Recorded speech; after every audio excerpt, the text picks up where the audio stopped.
I'll be speaking on His will is not new. His will is not new. Now, the will of God for you is not something new. It is what God has spoken about you before you came.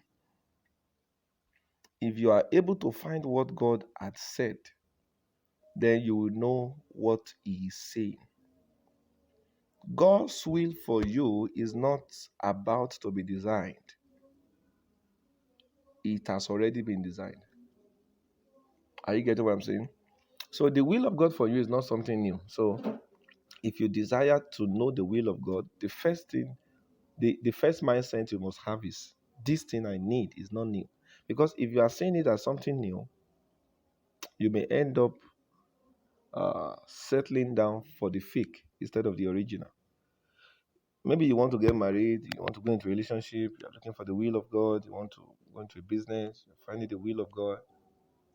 Those things you desire, as long as it is the will of God, you must know that it is not new.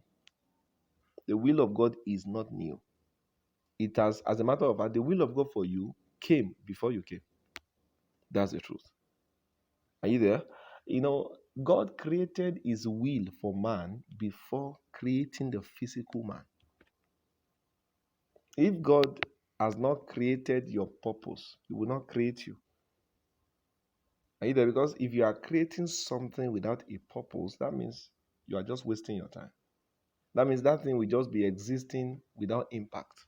So your will, the will of God for you came before you came. So it is not something that is new. So anytime you desire to know the will of God, you must understand that what you are looking for is not new.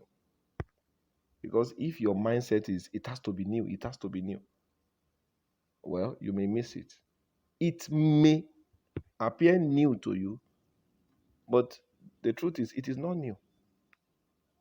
If you are really following God, you discover that the will of God for you is not new.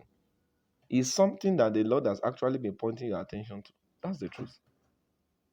Are you getting what I'm saying? So, in your walk with God, you discover that what He wants you to do is not strange.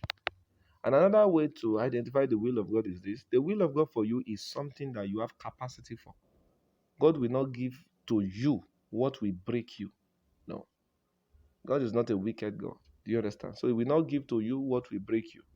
Whatever God is giving to you is to make you. So if that thing you have received is breaking you, it is not the will of God. Are you there? The Lord will help us in Jesus' name.